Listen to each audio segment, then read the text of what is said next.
Hi friends, welcome to Srihari Shah cooking channel. నేను మీ సరిత. పిల్లలకు holidays వచ్చినాయి కదండి.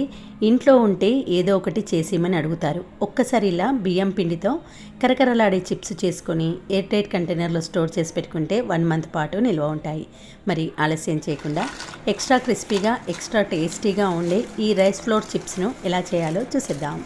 దీనికోసం ముందుగా స్టవ్ ఆన్ చేసి ఒక ప్యాన్లోకి 1 కప్పు వరకు నీళ్ళని పోసుకోవాలి.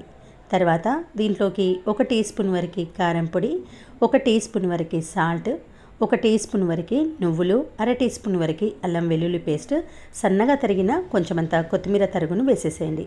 ఇలా నీళ్లు మరిగేటప్పుడు దీంట్లోకి 1 టేబుల్ స్పూన్ వరకు బటర్ వేసుకోండి. బటర్ లేకపోతే 1 టేబుల్ స్పూన్ ఆయిల్ వేయండి. బటర్ వేస్తే టేస్ట్ చాలా బాగుంటుంది, ఎక్స్ట్రా క్రంచీగా కూడా వస్తాయి. ఇలా నీళ్లు మరిగేటప్పుడు మంటను సిమ్లో పెట్టుకొని 1 కప్పు పొడి బియ్యం పిండిని ఇందులోకి యాడ్ చేసుకోవాలి. 1 కప్పు నీళ్లకు 1 కప్పు బియ్యం పిండి వేసుకుంటే కొలత అనేది కరెక్ట్గా సరిపోతుంది. బియ్యం పిండి పూర్తిగా నీళ్ళలో కలిసేలా కలిపేసి మూత పెట్టి 10 మినిట్స్ పాటు రెస్ట్ ఇవ్వాలి.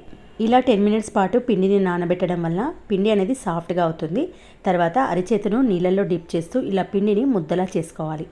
ఇలా సాఫ్ట్గా పిండిని చేసుకున్న తర్వాత మనకు చేతిలో పట్టినంత పిండిని తీసుకొని మిగతా పిండి పైన క్యాప్తో కవర్ చేయండి. పొడి బియ్యం పిండిని చల్లుకుంటూ చపాతీ కర్రతో ఇలా రోల్ చేసుకోవాలి. ఇలా చేసుకున్న తర్వాత సైడ్స్కు ఎక్స్ట్రా పార్ట్ను ఇలా నైఫ్తో ఘాట్లు పెట్టి తీసేసేయండి. ఇలా స్క్వేర్ షేప్లోకి తెచ్చుకున్న తర్వాత వీడియోలో చూపిస్తున్నట్టు ఇలా గర్జలు గీరే స్పూన్తో చిన్న చిన్న బిల్లలుగా కట్ చేసుకోండి. ఒకవేళ మీకు ఈ స్పూన్ అవైలబుల్లో లేకపోతే నైఫ్తో కూడా ఇదే మాదిరిగా కట్ చేసుకోవచ్చు. మీకు ఇష్టం ఉంటే స్క్వేర్ షేప్లో లేదా ఇలా వీడియోలో చూపిస్తున్నట్టు డైమండ్ షేప్లో కట్ చేయండి. ఈ కట్ చేసిన ఈ పీసెస్ అన్నిటిని ఒక ప్లేట్లో వేసుకోండి. మిగతా పిండిని కూడా ఇదే మాదిరిగా పొడి బియ్యం పిండి చల్లుకుంటూ వీటిని కట్ చేసుకోవాలి. అన్ని పీసెస్ ఒకదానిపైన ఒకటి వేసినా అతుక్కోవండి, మనం పొడి బియ్యం పిండితో వేసాం కాబట్టి. ఇలా అన్ని పీసెస్ కట్ చేసుకున్న తర్వాత వేడి నూనెలో వేసి డీప్ ఫ్రై చేయండి. ఆయిల్లో పట్టినని వేసి ఇలా బబుల్స్ అన్నీ క్లియర్ అయిన తర్వాత మరొక వైపు టర్న్ చేయండి. అయితే వీటిని మాత్రం మీడియం ఫ్లేమ్లో పెట్టుకొని అటు ఇటు టర్న్ చేస్తూ డీప్ ఫ్రై చేయండి. ఇలా కొంచెం క్రిస్పీగా కలర్ డార్క్గా అయిన తర్వాత స్టెయినర్ సహాయంతో తీసేసేయండి. అంతేనండి, మిగతా చిప్స్ని కూడా ఇదే మాదిరిగా ఆయిల్లో వేస్తూ డీప్ ఫ్రై చేయండి. అంతేనండి, కరకరలాడే బియ్యం పిండి చిప్స్ రెడీ అయిపోయాయి. కొద్దిగా చల్లారిన తర్వాత ఎయిర్ టైట్ కంటైనర్లో స్టోర్ చేసి పెట్టుకుంటే 1 మంత్ పాటు నిల్వ ఉంటాయి. చూసారు కదండి, ఎంతో క్రిస్పీగా నోట్లో వేస్తే కరిగిపోయేంత టేస్టీగా క్రంచీగా చాలా బాగుంటాయి.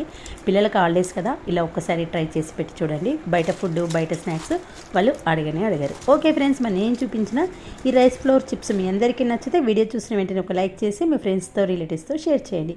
నా ఛానల్ ఫస్ట్ టైం విజిట్ చేస్తే ప్లీజ్ సబ్స్క్రైబ్ మై ఛానల్. మరొక మంచి వీడియోతో మళ్ళీ కలుద్దాం. Thanks for watching.